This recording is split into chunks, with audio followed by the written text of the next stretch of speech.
ನಡಿ ಈಗ ಶುರು ಮಾಡೋಣ. ಕೇಸರಿಯಿಂದ ಮನೋಲ್ಲಾಸ ಮನಸ್ಸು ಮತ್ತೇರಿ ಕುಣಿದಾಡಿದೆ ನೋಡು, ಮನಸ್ಸು ಮತ್ತೇರಿ ಕುಣಿದಾಡಿದೆ ನೋಡು. ಕ್ಷಣ ಕ್ಷಣವೂ ಆಚರಿಸಿ ಕೇಸರಿ ಹಬ್ಬ. ವಿಮಲ್ ಬಾಯಲ್ಲಿ ಹೇಳಿ ಕೇಸರಿ.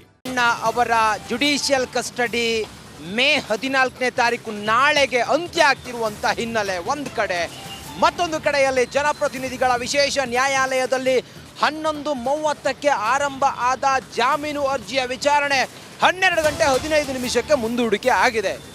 ರೇವಣ್ಣವರಿಗೆ ಬೇಲ ಅಥವಾ ಅಗೈನ್ ನ್ಯಾಯಾಂಗ ಬಂಧನವ, ಇದೆಲ್ಲವೂ ಕೂಡ ಗೊತ್ತಾಗಬೇಕಾಗಿದೆ. 12:15ಕ್ಕೆ ಜಾಮೀನು ಅರ್ಜಿಯ ವಿಚಾರಣೆ ಇದೆ. ಬೇಲ್ ಸಿಗುತ್ತೆ ಅನ್ನುವ ನಿರೀಕ್ಷೆಯಲ್ಲಿ HD ರೇವಣ್ಣ ಅವರಿದ್ದಾರೆ. ಆಲ್ರೆಡಿ 5 ದಿನ ಜೈಲುವಾಸವನ್ನು ರೇವಣ್ಣನವರು ಅನುಭವಿಸಿ ಆಗಿದೆ.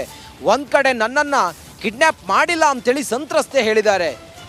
ವಿಡಿಯೋ ಸಾಕ್ಷಿ ಮೂಲಕ ಅವ್ರು ಹೇಳಿದ್ದಾರೆ, ವಿಡಿಯೋ ರಿಲೀಸ್ ಮಾಡಿದ್ದಾರೆ. HD ರೇವಣ್ಣ ಪಾಲಿಗೆ ವರವಾಗುತ್ತಾ ಸಂತ್ರಸ್ತೆ ಕೊಟ್ಟಿರುವಂಥ ಆ ವಿಡಿಯೋ ಹೇಳಿಕೆ. ನಿನ್ನೆ ವಿಡಿಯೋ ರಿಲೀಸ್ ಮಾಡಿ ಇವತ್ತು ಬೇಲ್ ಅರ್ಜಿಯ ವಿಚಾರಣೆ ಇದೆ. ಈ ವಿಡಿಯೋ ರಿಲೀಸ್ ಆಗಿದೆಯಲ್ಲ, ಅದರಲ್ಲಿ ನನ್ನನ್ನು HD ರೇವಣ್ಣ ಅವರು ಕಿಡ್ನ್ಯಾಪ್ ಮಾಡಿಲ್ಲ, ನಾನು ನನ್ನ ಸಂಬಂಧಿಕರ ಮನೆಯಲ್ಲಿದ್ದೆ, ನನ್ನ ಮಗ ತಪ್ಪಾಗಿ ಅರ್ಥೈಸ್ಕೊಂಡು ಆತ ಕಂಪ್ಲೇಂಟನ್ನು ಕೊಟ್ಟಿದ್ದಾನೆ ಅಂಥೇಳಿ ಸಂತ್ರಸ್ತೆ ಅಂತೇಳಿ ಹೇಳಿರುವಂಥ ಆ ವಿಡಿಯೋ, ಅದು ಇವತ್ತಿನ ಬೇಲ್ ಅರ್ಜಿ ವಿಚಾರಣೆಯಲ್ಲಿ ರೇವಣ್ಣನವರಿಗೆ ಅನುಕೂಲ ಆಗುವಂಥ ಸಾಧ್ಯತೆ ಇದೆ. ಜನಪ್ರತಿನಿಧಿಗಳ ವಿಶೇಷ ಕೋರ್ಟ್ನಲ್ಲಿ ಜಾಮೀನು ಅರ್ಜಿ ವಿಚಾರಣೆ 12 ಗಂಟೆ 15 ನಿಮಿಷಕ್ಕೆ ಮುಂದೂಡಿಕೆ ಆಗಿರೋದ್ರಿಂದ ಜಾಮೀನು ಅರ್ಜಿ ವಿಚಾರಣೆ ಇನ್ನೇನು ಕೆಲವೇ ಹೊತ್ತಿನಲ್ಲಿ ಆರಂಭ ಆಗುತ್ತೆ. ಇವತ್ತಾದರೂ ಕೂಡ ರೇವಣ್ಣವರಿಗೆ ಬೇಲ್ ಸಿಗುತ್ತಾ ಅನ್ನೋದು ಭಾರಿ ಕುತೂಹಲ. ನೋಡಿ, ಇಲ್ಲಿ ಭಾಳ ಇಂಪಾರ್ಟೆಂಟ್ ವಿಚಾರ ಅಂತ ಹೇಳಿದರೆ, ಯಾವಾಗ ಸಂತ್ರಸ್ತ ಯುವತಿ ನ್ಯಾಯಾಧೀಶರ ಮುಂದೆ 164 ಸ್ಟೇಟ್ಮೆಂಟನ್ನು ಕೊಟ್ಟು ನನ್ನನ್ನು ಕಿಡ್ನ್ಯಾಪ್ ಮಾಡಿದ್ರು ರೇವಣ್ಣನವರು, ಅವರ ತೋಟದ ಮನೆಯಲ್ಲಿ ನಾನು ಇದ್ದೆ ಅಂತೇಳಿ ಸ್ಟೇಟ್ಮೆಂಟ್ ಕೊಟ್ಟಾದ ನಂತರ ಈಗ ರೇವಣ್ಣನವರು ನನ್ನನ್ನು ಕಿಡ್ನ್ಯಾಪ್ ಮಾಡಿಲ್ಲ ಅಂಥೇಳಿ ರಿಲೀಸ್ ಆಗಿರುವಂಥ ವಿಡಿಯೋ, ಇದು ಇವತ್ತು ಬೇಲ್ ಅರ್ಜಿ ಏನು ವಿಚಾರಣೆ ನಡೀತಾ ಇದೆ ಇಲ್ಲಿ ಪ್ರಮುಖವಾಗಿ ಪರಿಗಣಿಸ್ತಾರೆ ನ್ಯಾಯಾಧೀಶರು. ಇವತ್ತು ಏನಾಗುತ್ತೆ ಅನ್ನೋದು ಭಾರಿ ಕುತೂಹಲ ಇದೆ. ಇನ್ನಷ್ಟು ಮಾಹಿತಿಯೊಂದಿಗೆ ನನ್ನ ಕಲೀಗ ಮಾದೇಶ್ ನೇರ ಸಂಪರ್ಕದಲ್ಲಿದ್ದಾರೆ. ಮಾದೇಶ್, ಇವತ್ತು ಏನಾಗ್ಬೋದು? ಒಂದು ಕಡೆಯಲ್ಲಿ ಆ ವಿಡಿಯೋ ಇದೆ, ಮತ್ತೊಂದು ಕಡೆಯಲ್ಲಿ ಏನಾಗ್ಬೋದು ಅನ್ನೋ ಒಂದು ಕುತೂಹಲ ಇದೆ. ಸದ್ಯಕ್ಕೆ ಈ ಹೊತ್ತಿನ ವಿವರ ಏನಿದೆ, ಕಾನೂನಿನ ಒಂದಿಷ್ಟು ಕಟ್ಟಳೆಗಳು ಏನಾಗ್ಬೋದು ಅನ್ನೋದು ಕುತೂಹಲ. ಮಾದೇಶ್.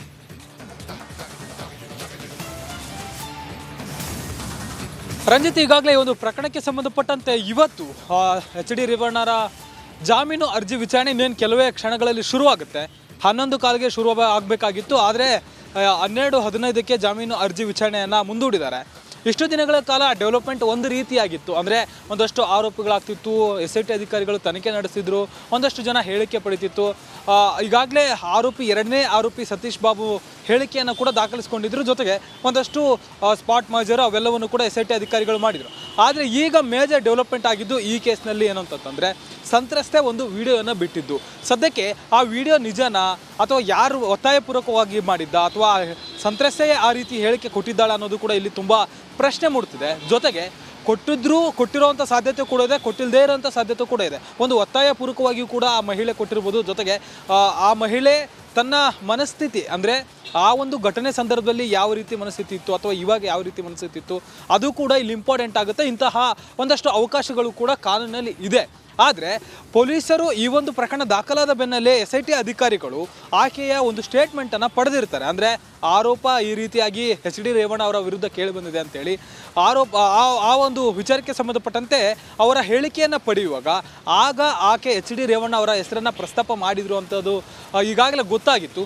ಈಗ ಈ ಒಂದು ವಿಡಿಯೋ ವೈರಲ್ ಆದಮೇಲೆ ಇದು ಎಷ್ಟು ಸತ್ಯ ಮತ್ತು ಇದರ ಹಿಂದಿನ ಅಸಲಿಯತೆ ಅನ್ನೋದು SIT ಅಧಿಕಾರಿಗಳು ಕಂಡುಹಿಡಿಯುವಂಥ ಪ್ರಯತ್ನ ಮಾಡಬೇಕಾಗುತ್ತೆ. ಇದನ್ನು ಆ ಸಂತ್ರಸ್ತೆ ಮಹಿಳೆಯನ್ನೇ ವಿಚಾರಣೆ ಮಾಡಿ ಹೇಳಿಕೆ ದಾಖಲಿಸಿಕೊಳ್ಳುವಂಥ ಕೆಲಸ ಮಾಡಬೇಕಾಗುತ್ತೆ.